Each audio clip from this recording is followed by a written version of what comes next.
और अगली बात, 4-5 जगह ऐसी हैं जहां पर कलावा बांधी है। कलावा जानते हैं, मोली, इसका प्रभाव क्या लिखा है? लाल कलावा तुलसी में बांधोगे तो जीवन में कभी विपत्ति नहीं आएगी। तुलसी की जड़ों में आप कलावा बांधोगे तो जिंदगी में कभी विपत्ति नहीं आएगी।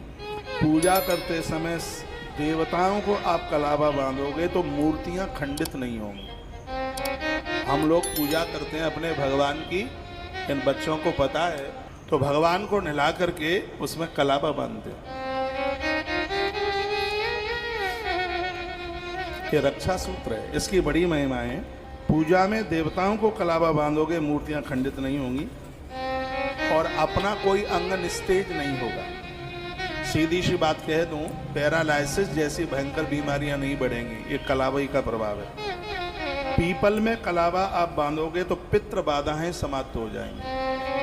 पीपल में भूत प्रेत कहाँ रहते हैं? यदि आपके घर के आसपास कोई पीपल है तो उसकी पूजा किए बिना मत चूकना, क्योंकि जिस पीपल की पूजा नहीं होती उस पर भूत प्रेत रहते हैं और जिस पीपल की पूजा होती है उस पर सभी देवता रहते हैं, उस पर सभी देवताओं का वास है। ऐसा पद्म पुराण में अस्वस्थ महिमा में वर्णन किया गया। इसलिए घर के आसपास जो पीपल, कहते हैं बाउंड्री के अंदर पीपल ना लगाओ। क्यों ना लगाओ? यदि उस पीपल की आपने पूजा नहीं की तो उसके ऊपर भूत प्रेत आकर के अपना अड्डा जमा लेंगे। यदि आप उस वृक्ष की पूजा कर सके तो बाउंड्री के अंदर बड़ा शुभ है वो, कि उस पर देवताओं का वास हो जाएगा। लेकिन ये देख लो कि पूजा कर पाओगे कि नहीं। यदि उस पीपल देव की पूजा हो जाती है तो संपूर्ण देवता उस पर रहते हैं।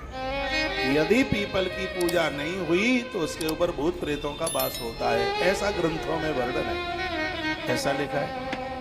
तो सावन के महीने में एक रविवार को छोड़ करके तो पीपल की पिंडी से आप कलावा बांधिएगा। इससे पितृ बाधाएं समाप्त हो जाएंगी और घर में बरकत होगी।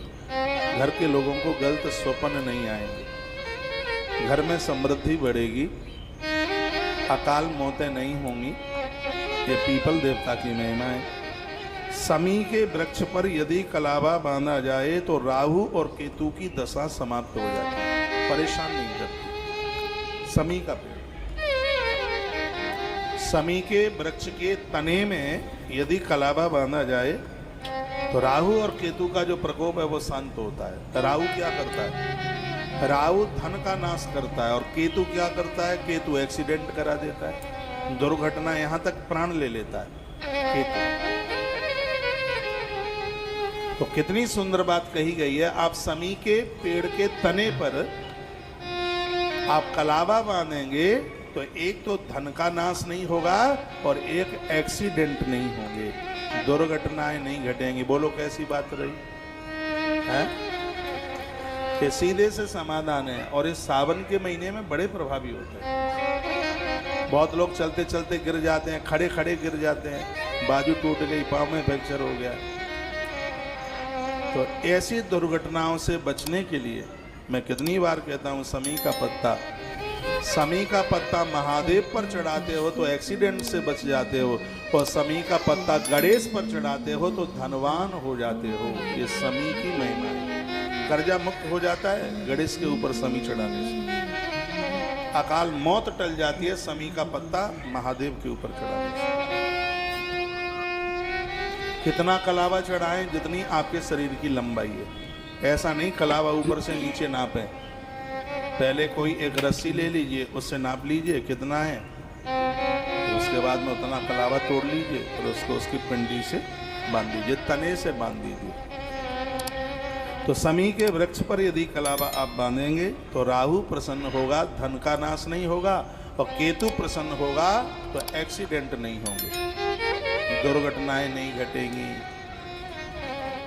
अब अगली बात मैं आपको और निवेदन कर दूं, यदि केले की जड़ों में, उसके तने में कलावा बांधा जाए तो घर में बहुओं का झगड़ा समाप्त हो जाएगा। कितना भी धन है आपके पास, घर में 4 बेटे हैं, 4 बहुएं, इतना नरक बना दिया है कि जीना मुश्किल होता है। कभी तो बूढ़ी माताएं मरने की तैयारी कर लेती हैं, इतनी आती हो जाती है, उनके लिए बड़ा मुश्किल होता है। एकादेक बहू का मुंह गुब्बारे की तरह फूला ही बना रहता। तब वही तुम्हारी खासम खास है, हम तो बाजार से खरीद के लाई गए। बड़ा मुश्किल होता है घर में चारों बहुओं को